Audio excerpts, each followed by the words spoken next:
BSP pharmacy. आज chemistry का portion lesson number 1 start करेंगे। केमिस्ट्री का पोर्शन लेसन नंबर 1 जो है वो हम स्टार्ट करेंगे बच्चों सॉलिड स्टेट। चैप्टर का नाम है solid state. Solid state types of solid की बात करते हैं। अब तक हमने स्टडी कर लिया कि मैटर जो है वो 3 स्टेट में प्रेजेंट होता है। 1 is solid, second is liquid and third is gas. अब बात करते हैं हम कि हमारा जो सॉलिड होता है उसके भी टाइप्स होते हैं। सॉलिड जो होते हैं उसके भी टाइप होते हैं। सॉलिड जो होता है उसके भी टाइप होते हैं। सॉलिड जो होता है वो हमारा वैसे तो 4 टाइप का हम स्टडी करेंगे इस चैप्टर में। 4 टाइप का। पहले मैं सॉलिड के 2 टाइप बता देता हूं, फिर उसके अंदर टाइप चलते हैं। सॉलिड के हमारे 2 टाइप। वन इज हमारा होता है नंबर 1 क्रिस्टलाइन सॉलिड। क्या होता है? क्रिस्टलाइन सॉलिड, यानी कि क्रिस्टलीय ठोस। दूसरा होता है अमोर्फस सॉलिड। अमोर्फस सॉलिड का मतलब अक्रिस्टलीय ठोस। तो सॉलिड हमारे कितने टाइप के हुए बच्चों? पहला हुआ क्रिस्टलीय ठोस यानी कि crystalline solid. Second is amorphous solid यानी कि अक्रिस्टलीय ठोस। चलिए बात करते हैं types of solid. Types of solid number 1 लिखा हुआ क्रिस्टलाइन सॉलिड यानी कि क्रिस्टलीय ठोस। सेकंड नंबर लिखा हुआ है हमारे पास अमोर्फस सॉलिड यानी कि अक्रिस्टलीय ठोस। बात करते हैं क्रिस्टलाइन सॉलिड और अक्रिस्टलीय अमोर्फस सॉलिड, दोनों में डिफरेंसेस क्या होता है, कि क्या डिफरेंस है दोनों के बीच में। पहला है हमारे पास रेगुलर शेप। जो हमारे क्रिस्टलाइन सॉलिड होते हैं उसकी रेगुलर शेप होती है बच्चों। रेगुलर शेप का मतलब ये होता है ये कि यानी कि यदि हमारा कोई सॉलिड है और उसका कॉन्स्टिट्यूएंट पार्टिकल्स है या स्ट्रक्चरल यूनिट्स है, वो सिस्टेमेटिक तरीके से अरेंज होते हैं। यदि वो सिस्टेमेटिक तरीके से अरेंज हुए हैं तो इसका मतलब वो क्रिस्टलाइन सॉलिड है। क्या है? क्रिस्टलाइन। और यदि हमारा इर्रेगुलर शेप है, इर्रेगुलर शेप का मतलब ये होता है कि हमारे जो कॉन्स्टिट्यूएंट पार्टिकल्स होते हैं वो कुछ ऐसा हो सकते हैं, कुछ ऐसे हो सकते हैं, यानी कि इर्रेगुलर शेप में अरेंज होंगे तो वो हमारे पास होंगे अमोर्फस सॉलिड। तो पहला डिफरेंस क्रिस्टलाइन सॉलिड में क्या होगा कि रेगुलर शेप मिलेगी और अमोर्फस सॉलिड में इर्रेगुलर शेप मिलेगी। रेगुलर का मतलब होता है कि संरचनात्मक इकाई, स्ट्रक्चरल यूनिट्स जो होती हैं वो एक क्रमबद्ध तरीके से जुड़ी होंगी, सिस्टेमेटिकली अरेंज होंगी। इसमें क्या होगा, जो स्ट्रक्चरल यूनिट है यानी कि संरचनात्मक इकाइयां हैं वो नॉन सिस्टेमेटिकली अरेंज होंगी, सुव्यवस्थित क्रम में व्यवस्थित नहीं होंगी। दूसरा second point, have sharp melting point. Have sharp melting point. Sharp melting point का मतलब यानी कि यदि आप क्रिस्टलाइन सॉलिड को गलाने का प्रयास कर रहे हैं, मेल्ट करने का प्रयास कर रहे हैं, तो एक फिक्स टेम्परेचर है कि इस फिक्स टेम्परेचर पे जाके ये हमारा क्रिस्टलाइन सॉलिड मेल्ट होना स्टार्ट होगा। शार्प है। इसमें क्या होगा, है रेंज ऑफ मेल्टिंग पॉइंट। इसमें ऐसा हो सकता है, अप डाउन भी हो सकता है कि कोई नॉन अमोर्फस सॉलिड इतने डिग्री टेम्परेचर पे हमारा मेल्ट हो जाए, मान लीजिए कोई 200 डिग्री सेल्सियस पे मेल्ट हो जाए, हो सकता है कि वो 190 पे हो जाए, उसकी क्वालिटी पे डिपेंड करेगा। यानी कि है रेंज ऑफ मेल्टिंग पॉइंट। इसका मेल्टिंग पॉइंट एक तरीके से फिक्स नहीं होता है।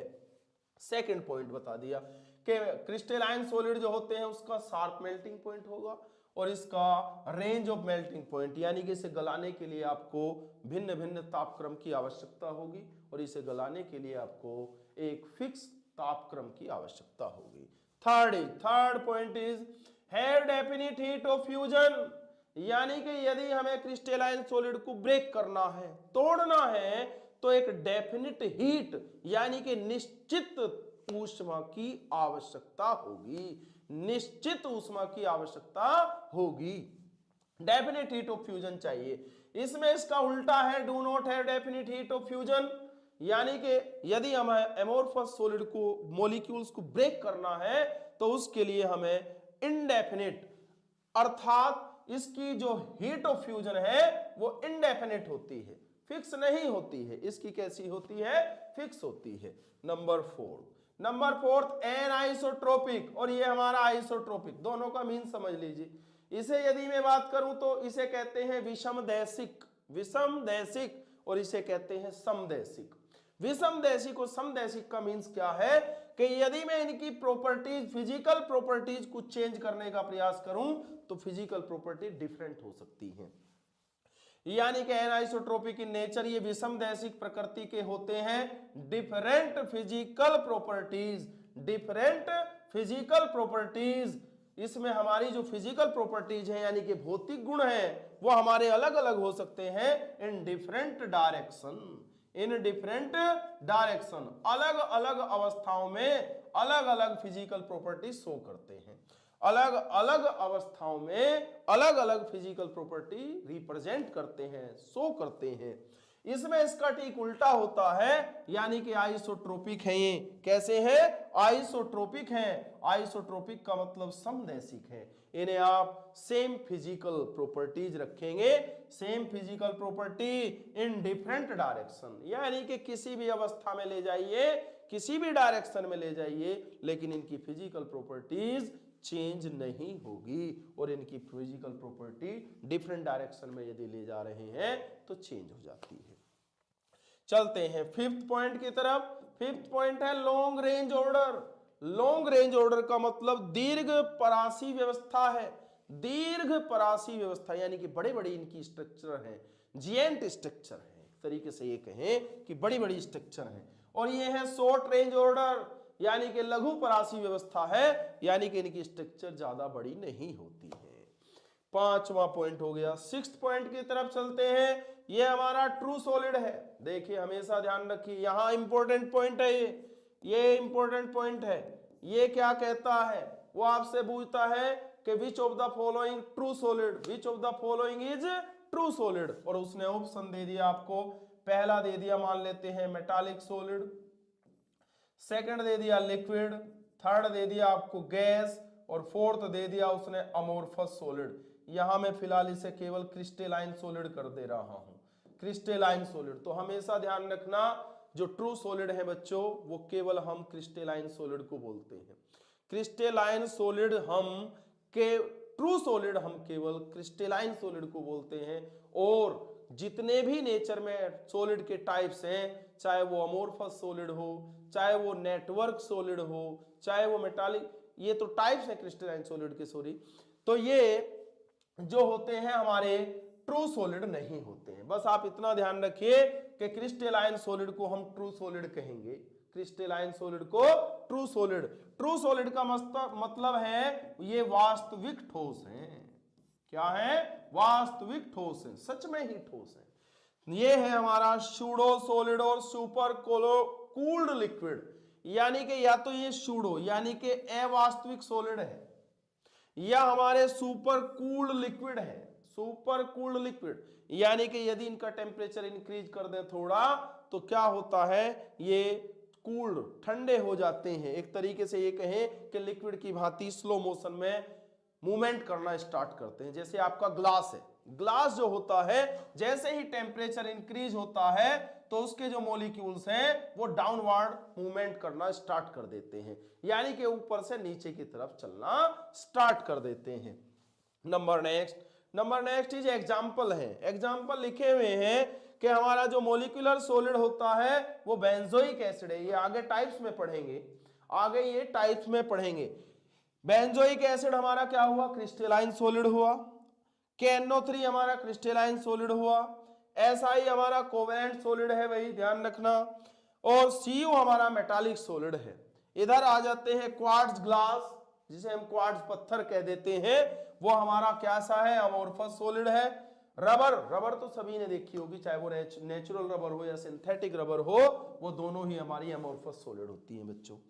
प्लास्टिक सभी ने देखा होगा, आजकल तो बहुत सारे सामान प्लास्टिक के ही हैं। प्लास्टिक जो होती है हमारी वो कैसी होती है? Amorphous solid. And last is glass. Glass का मतलब कांच। कांच भी सबने देखा होगा, सब चेहरा देखते हैं भाई, सुबह उठते ही सबसे पहले ग्लास की तरफ जाते हैं, दर्पण देखते हैं, ठीक है? तो ये ग्लास यानी कि कांच। ये सब किसके एग्जाम्पल है? ये अमोर्फस सॉलिड के एग्जाम्पल है भाई, ये सब अमोर्फस सॉलिड के एग्जाम्पल हैं। ठीक है भाई, तो ये हमने क्रिस्टलाइन सॉलिड की 5 प्रॉपर्टीज बता दी आपको, और 5 प्रॉपर्टीज में से मेनली आपने ध्यान रखना है कि वास्तविक ठोस जो होता है यानी कि ट्रू सॉलिड जो होता है हमारा, वो कौन होता है? ट्रू सॉलिड जो होता है हमारा वो केवल और केवल होता है क्रिस्टलीय ठोस यानी कि क्रिस्टलाइन सॉलिड। क्रिस्टलाइन सॉलिड को ही आप केवल क्या कहेंगे? वास्तविक ठोस कहेंगे। क्लियर है इतनी बात भाई? अब आ जाते हैं हम भाई आगे, types of crystalline solid. Types of crystalline solid, ये आ जाइए यहां टाइप्स ऑफ क्रिस्टलाइन सॉलिड पे। चलिए भाई अब यहां आते हैं types of crystalline solid. Types of crystalline solid में आपको पहले बता देता हूं बच्चों कि जो हमारे क्रिस्टलाइन सॉलिड होते हैं वो फॉलोइंग टाइप्स के होते हैं। पहला जो टाइप है हमारे पास नंबर 1 लिखा हुआ है molecular solid, molecular solid. Second जो लिखा हुआ है वो लिखा आयनिक सॉलिड। थर्ड जो लिखा है मेटालिक सॉलिड, और फोर्थ एंड लास्ट जो लिखा है वो उसके दो नाम है बच्चों, वन इज कोवेलेंट सॉलिड और इसका दूसरा नाम है, आजकल सब देखते हैं ना नेटवर्क, नेटवर्क नहीं आ रहे तो नेटवर्क सॉलिड होता है। तो क्रिस्टलाइन सॉलिड के 4 टाइप्स हैं।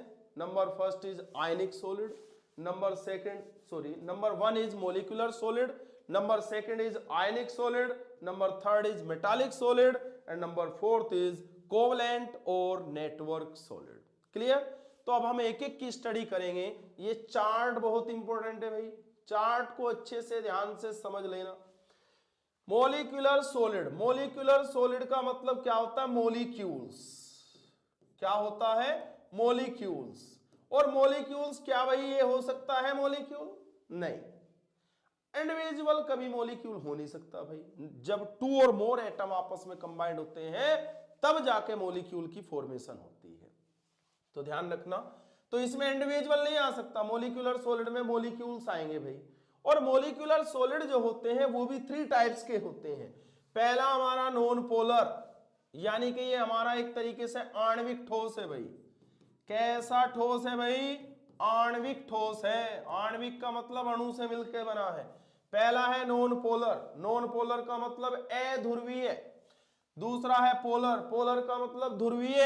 And third is hydrogen bonded, यानी कि जिसमें हाइड्रोजन बंध बना हो, हाइड्रोजन बॉन्ड बना हो। क्लियर? अब बात करते हैं कॉन्स्टिट्यूएंट पार्टिकल्स की, एक एक की बात करते हैं। चलिए पहले हम नॉन पोलर की बात कर रहे हैं। नॉन पोलर का जो कॉन्स्टिट्यूएंट पार्टिकल्स है, पोलर का जो कॉन्स्टिट्यूएंट पार्टिकल्स है, हाइड्रोजन बॉन्डेड का जो कॉन्स्टिट्यूएंट पार्टिकल्स है, सबका कौन है भाई? मॉलिक्यूल। अभी तो बताया था मैंने मॉलिक्यूल है, मॉलिक्यूल से मिलके बनेंगे भाई। अब बात करते हैं आयनिक सॉलिड का कॉन्स्टिट्यूएंट पार्टिकल कौन है? आयनिक को तोड़ दीजिए, ब्रेक कर दीजिए। आयनिक बना है आयन से, किससे मिलके बना है? आयन से। और आयन सब जानते हैं, आयन जो होते हैं वो 2 टाइप के होते हैं।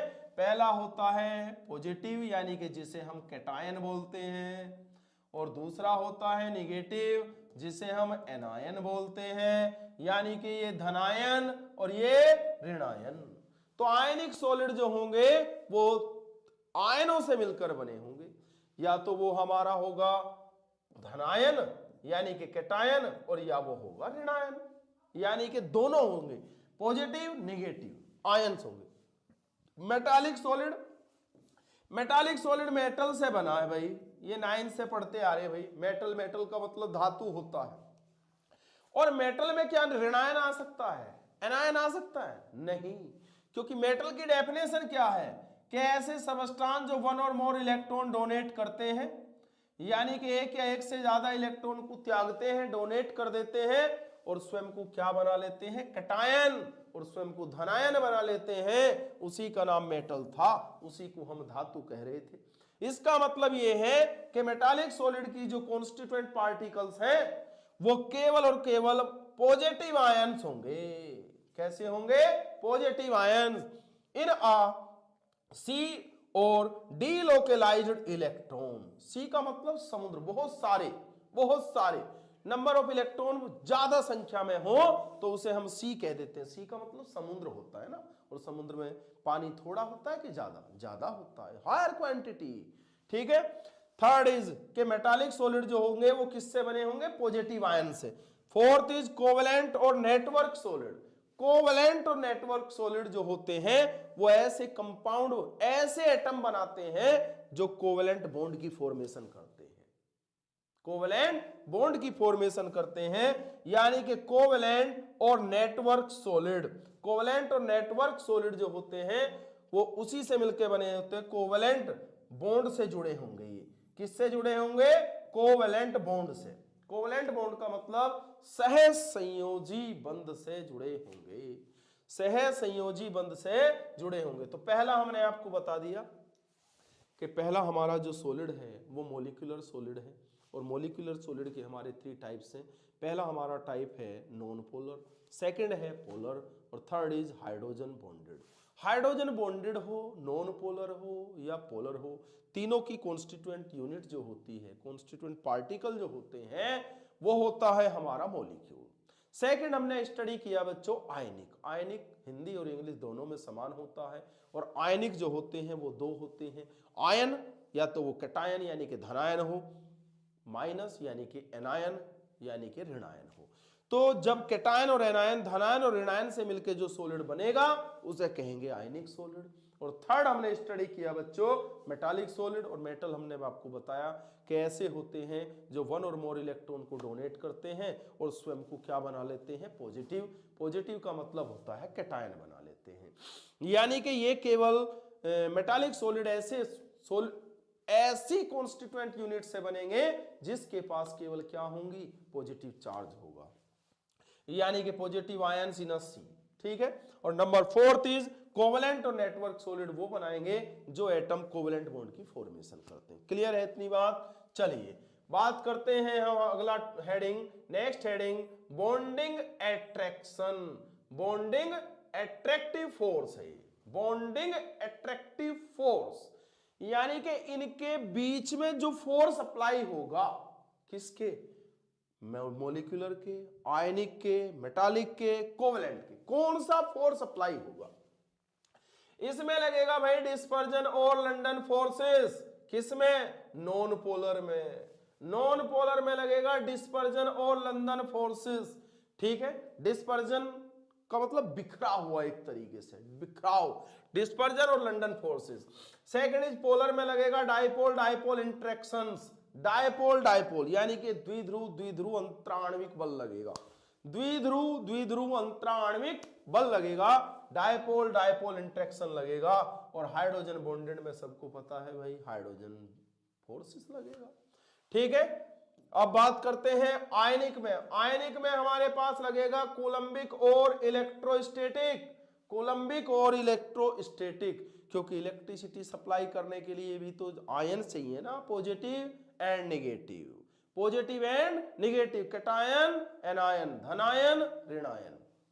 तब इन दोनों मॉलिक्यूल के बीच में जो फोर्स अप्लाई होगा वो इलेक्ट्रोस्टैटिक फोर्स लगेगा, इलेक्ट्रोस्टैटिक। मेटालिक में तो कुछ करना ही नहीं, मेटालिक फोर्स लगेगा, मेटालिक बॉन्डिंग फोर्स लगेगा। और कोवेलेंट में कैसा लगेगा, एटॉमिक फोर्स लगेगा, यानी कि एटम्स फोर्स लगाएंगे। नेक्स्ट एग्जाम्पल की यदि बात करते हैं, एग्जाम्पल हमारा मॉलिक्यूलर सॉलिड हमारा AR है, यहीं से क्वेश्चन आता है, ध्यान रखना। वो कोई भी एक एग्जाम्पल देगा और वो पूछेगा आपसे कि इसमें से ये कौन से टाइप का क्रिस्टलाइन सॉलिड है। तो ये एग्जाम्पल अच्छे से लर्न कर लेना। AR जो होता है हमारा वो हमारे पास कैसा सॉलिड है, मॉलिक्यूलर, CCl4 कार्बन टेट्राक्लोराइड हमारा कैसा है, molecular, hydrogen, iodine, H2, I2, CO2 carbon dioxide, HCl hydrochloric, SO2 sulphur dioxide, ये सारे के सारे हमारे मॉलिक्यूलर सॉलिड हैं। क्या है, मॉलिक्यूलर सॉलिड। और H2O यदि आइस की फॉर्म में हो तो हमारा वो क्या होगा, मॉलिक्यूलर सॉलिड होगा। क्या होगा, मॉलिक्यूलर सॉलिड। अब बात करते हैं आयनिक सॉलिड के एग्जाम्पल की। आयनिक सॉलिड का NaCl, NaCl क्यों हुआ वो समझ लेते हैं। NaCl को जब हम ब्रेक करते हैं बच्चों तो Na पे पॉजिटिव आता है और Cl पे कैसा आता है, नेगेटिव आता है। तो अभी अभी तो बताया था cation and anion, cation anion, तो इसलिए आयनिक सॉलिड हुआ। क्या हुआ? आयनिक सॉलिड। MgO, Mg को तोड़ेंगे तो टूटेगा Mg2 पॉजिटिव में, और O को तोड़ेंगे तो टूटेगा 2 नेगेटिव में। तो इसके पास भी कैटायन है, एनायन है, तो इसका मतलब आयनिक सॉलिड है। ZnS को तोड़ेंगे तो टूटेगा Zn2 पॉजिटिव में और S2 नेगेटिव में। ठीक है, इसके पास भी कैटायन एनायन है। ऐसे ही CF2, Ca को तोड़ेंगे तो 2 पॉजिटिव है और F2 को तोड़ेंगे तो इसके पास नेगेटिव है, इसके पास नेगेटिव है, 2F नेगेटिव। तो दोनों पे अपोजिट चार्जेस है, यानी कि कैटायन एनायन है। तो इसका एग्जांपल पहचानना सबसे इजी है। NaCl, MgO, ZnS, CF2 सब के सब आयनिक सॉलिड है भाई। Next metallic. मेटालिक में तो बस मेटल ध्यान रखिए, जैसे हमारा Fe है, Cu है, Ag है, Mg है।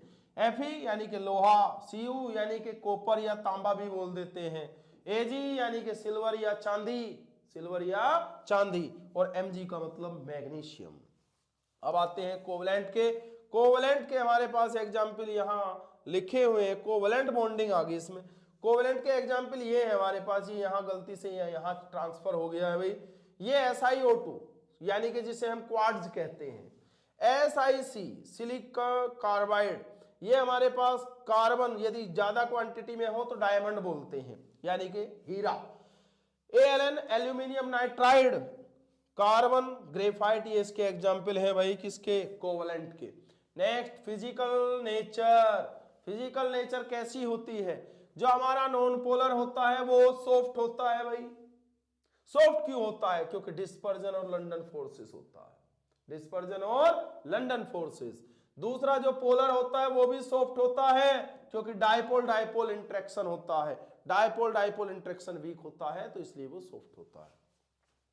हार्ड, थोड़ा हार्ड होता है क्योंकि हाइड्रोजन बॉन्डेड है, क्योंकि हाइड्रोजन बॉन्डेड है। हाइड्रोजन बॉन्ड बनने की वजह से इनकी जो फिजिकल नेचर है वो कैसी हो जाती है? हार्ड हो जाती है। अब बात करते हैं आयनिक सॉलिड की। आयनिक सॉलिड हार्ड भी होते हैं और ब्रिटल भी होते हैं। हार्ड एंड ब्रिटल, यानी कि हार्ड का मतलब कठोर होते हैं, ब्रिटल का मतलब मुलायम होते हैं। ये कठोर भी हो सकते हैं और मुलायम भी हो सकते हैं। Next is metallic solid hard but malleable and ductile. ये समझ लीजिए, मैलिएबल को हम बोलते हैं आघात वर्धनीयता। आघात वर्धनीयता, इसका मतलब ये है कि यदि ये हमारी मेटल है और मैं इसे किसी हैमर से नुकसान पहुंचाने का प्रयास करता हूं, इसे पीटता हूं, तो ये 2 पीसेस में डिवाइड नहीं होगी बल्कि अपने साइज में इंक्रीज हो जाती है। यानी कि मेटालिक सॉलिड को यदि मैं पीटता हूं, इसे किसी हैमर से नुकसान पहुंचाता हूं, तो ये अपने साइज में इंक्रीज हो जाता है, अपने आकार में फैल जाता है, तब उसे कहते हैं मैलिएबल। क्या बोलते हैं? मैलिएबल।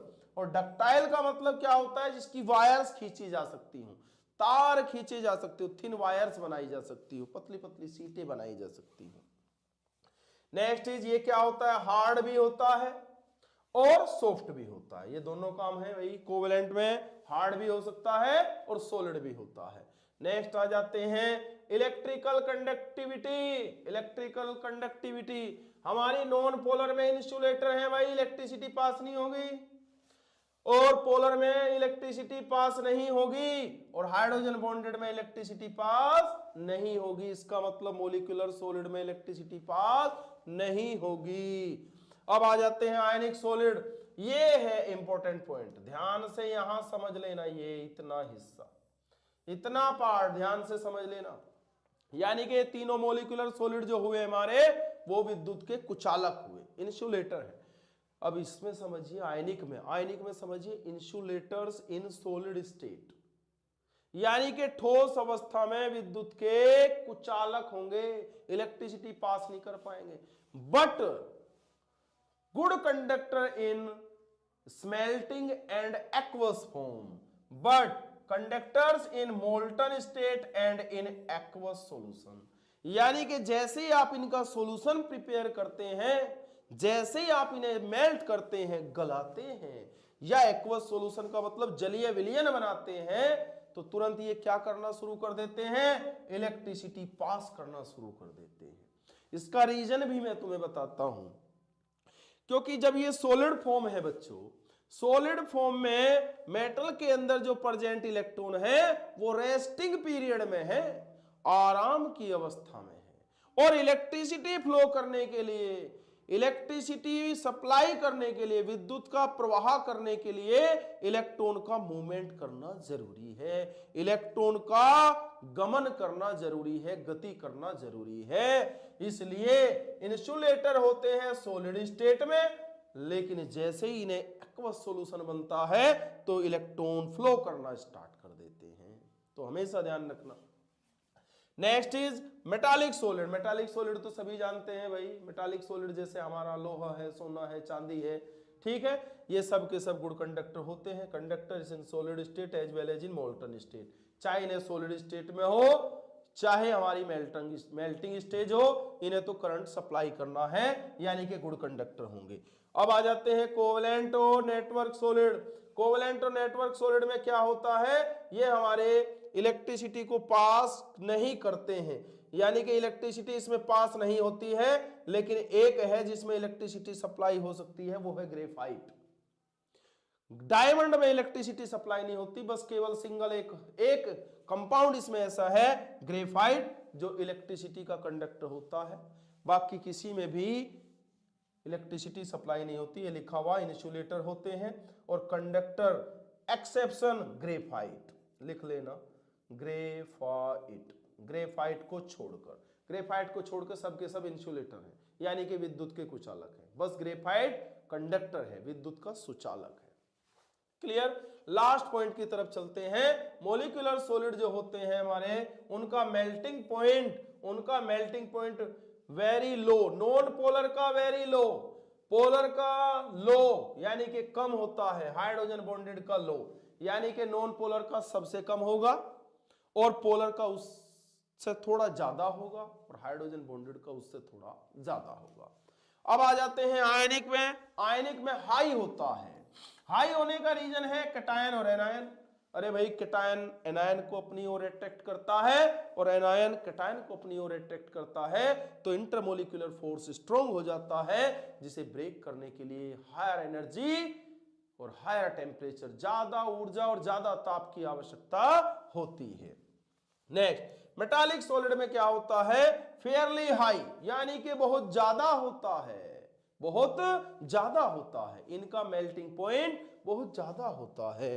अब आ जाते हैं कोवलेंट और नेटवर्क सॉलिड में, इनका मेल्टिंग पॉइंट सबसे ज्यादा होता है भाई, क्योंकि डायमंड है इसमें, और डायमंड को मेल्ट करना नॉट अ इजी वर्क, बहुत आसान काम नहीं है।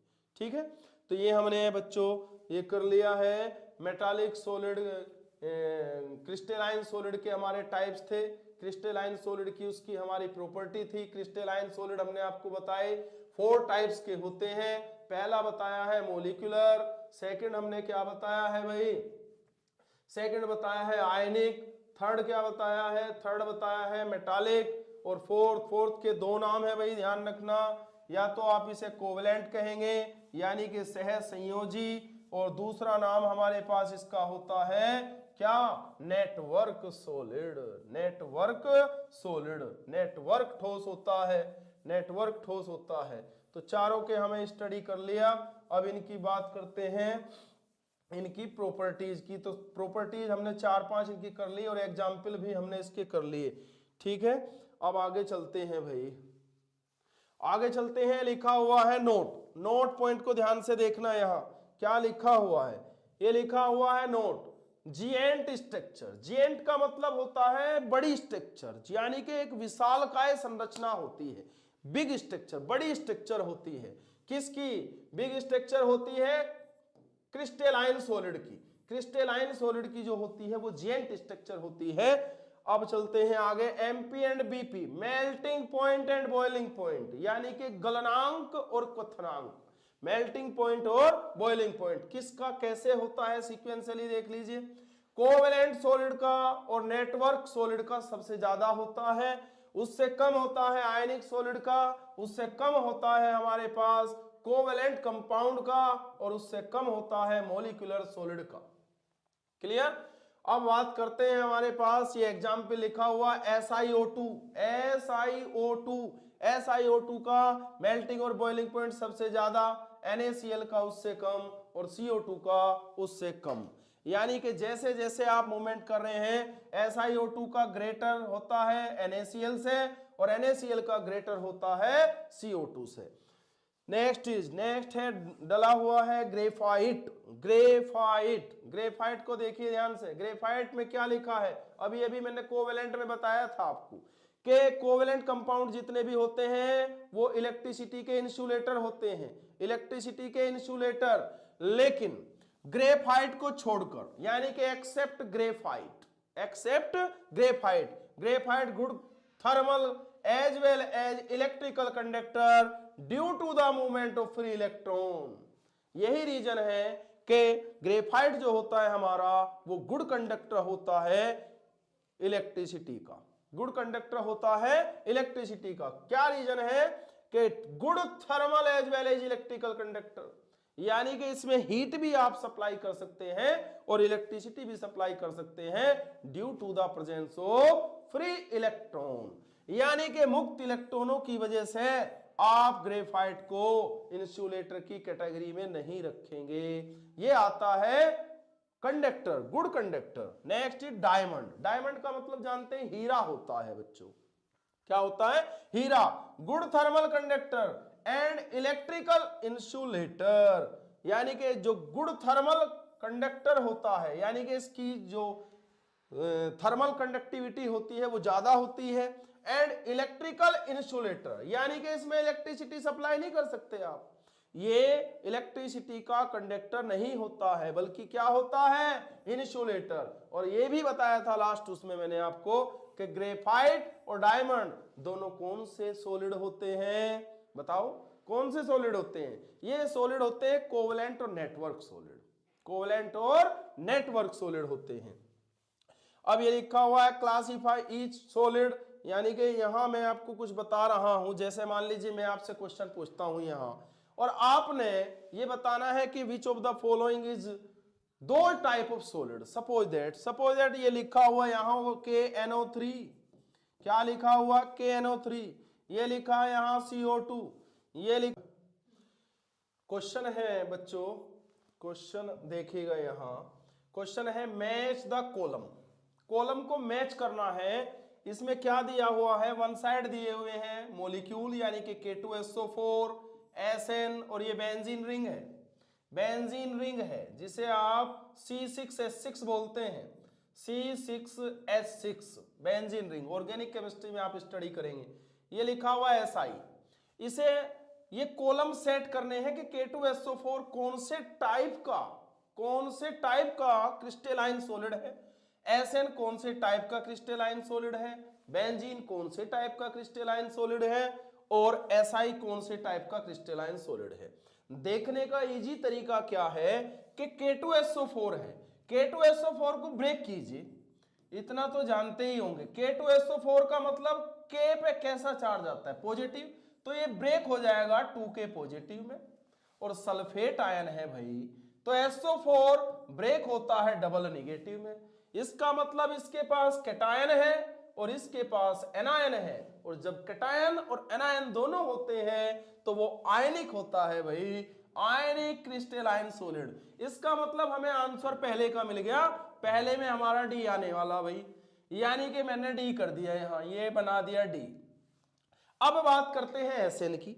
SN का मतलब टिन होता है, और टिन जो होता है वो कार्बन फैमिली में आता है, carbon, silicon, germanium, tin and lead. और जो कार्बन फैमिली के मेंबर हैं वो कोवलेंट बॉन्ड होते हैं, कोवलेंट कंपाउंड होते हैं। यानी कि हमारे पास टिन जो होता है, सॉरी बच्चों, ये टिन जो होता है वो हमारे पास आएगा मेटालिक सॉलिड में। मेटालिक सॉलिड यानी कि मेटल है ये, तो आ जाएगा हमारे पास इसमें डी के बाद फिर आ जाएगा सी। और बेंजीन जो हमारे पास है बेंजीन, वो बेंजीन है C6H6। यानी कि इसमें 2 और मोर मॉलिक्यूल है भाई, 2 और मोर मॉलिक्यूल है तो मॉलिक्यूलर सॉलिड है, यानी कि ये कुछ ऐसा जाने वाला है। इसे मैं इरेज करके एक बार आपको बता देता हूं अच्छे से। ये यहां से देखिए ये कैसे जाएगा, ये टेबल कैसे बनेगा वो देखिएगा। ये टेबल बनेगा K2SO4 हमारा कैसा हुआ, आयनिक सॉलिड हुआ। एसएन जो हमारा हुआ वो मेटालिक सॉलिड हुआ, और बेंजीन जो हुआ वो मॉलिक्यूलर सॉलिड हुआ। और एसआई कौन बच गया भाई, अरे कौन बच गया भाई, कौन बच गया एसआई, इसका मतलब एसआई हमारा कोवेलेंट सॉलिड है। कौन है, कोवेलेंट सॉलिड है। क्लियर है इतनी बात। चलिए तो फिर आगे चलते हैं।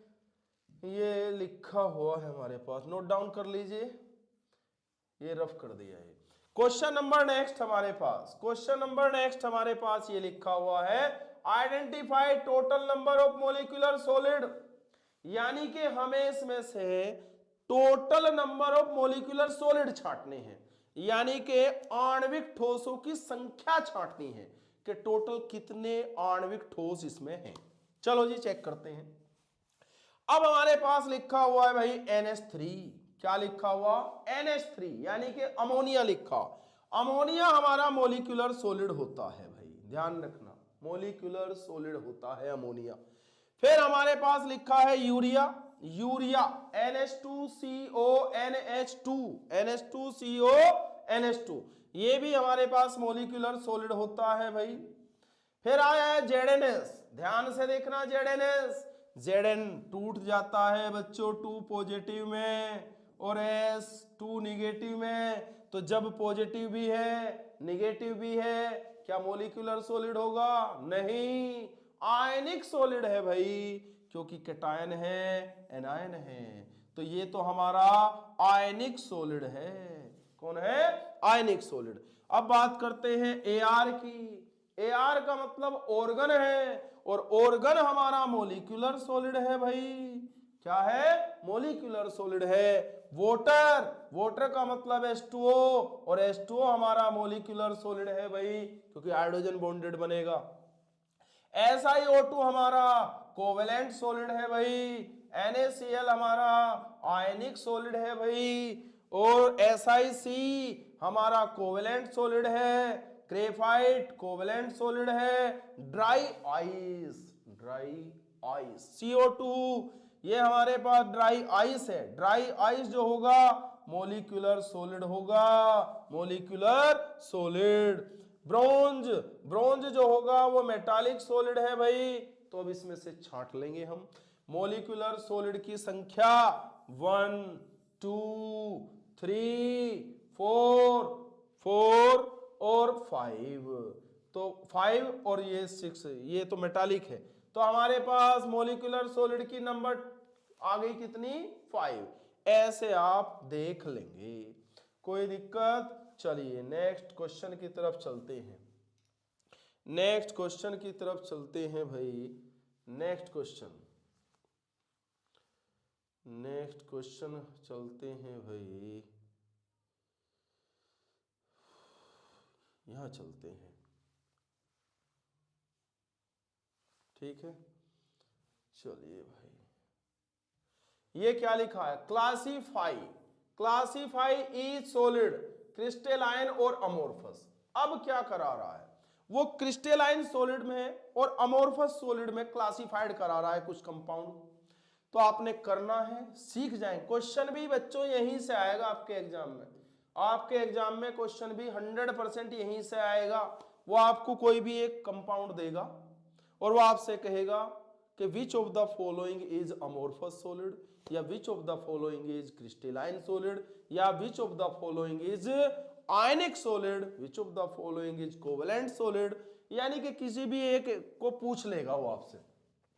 पहला लिखा है बेंजोइक एसिड, तो आपने कैसे पहचानेंगे कि वो क्रिस्टलाइन सॉलिड है या अमोर्फस सॉलिड है। मैंने आपको बताया था कि क्रिस्टलाइन सॉलिड जो होते हैं उनकी जो स्ट्रक्चरल यूनिट्स होती हैं वो आपस में सिस्टेमेटिकली अरेंज होती हैं, शार्प मेल्टिंग पॉइंट होता है, ठीक है, तो वो ध्यान रखेंगे उस चीजों का। बेंजोइक एसिड, बेंजोइक एसिड हमारा क्रिस्टलाइन सॉलिड होता है। बेंजोइक एसिड का मतलब होता है C6H5COONA, COONA। Next is KNO3, भाई क्रिस्टलाइन सॉलिड है, नाम ही बता रहा है। क्यों? क्योंकि K पे पॉजिटिव है, NO3 पे निगेटिव है। Cu कॉपर है भाई, कॉपर है तो मेटालिक सॉलिड है, लेकिन है तो क्रिस्टलाइन सॉलिड ना, क्रिस्टलाइन सॉलिड।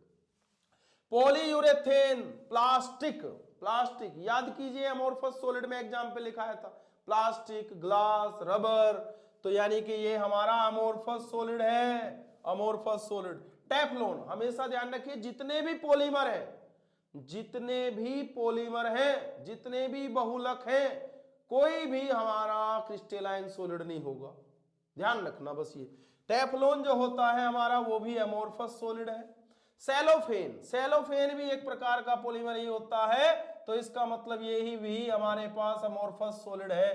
पीवीसी, पीवीसी का मतलब पॉलीवाइनिल क्लोराइड, पॉलीवाइनिल क्लोराइड, ये भी हमारे पास अमोर्फस सॉलिड है भाई। फिर है फाइबर ग्लास, फाइबर ग्लास, ये भी अमोर्फस सॉलिड है। तो आप देख लेंगे कि कौन कौन हमारा क्रिस्टलाइन सॉलिड है और कौन हमारा अमोर्फस सॉलिड है। ध्यान रखना, बेंजोइक एसिड क्रिस्टलाइन सॉलिड है, KNO3 क्रिस्टलाइन सॉलिड है, Cu क्रिस्टलाइन सॉलिड है, पॉलीयूरेथेन या प्लास्टिक अमोर्फस सॉलिड है, टेफ्लॉन अमोर्फस सॉलिड है, सेलोफेन अमोर्फस सॉलिड है, PVC अमोर्फस सॉलिड है, फाइबर ग्लास अमोर्फस सॉलिड है। क्लियर है इतनी बात? अब चलते हैं आगे।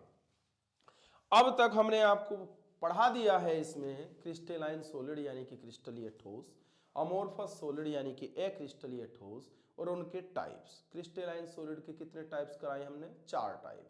पहला हमने कराया है मोलिकुलर, और मोलिकुलर के भी कितने टाइप थे? 3 टाइप थे।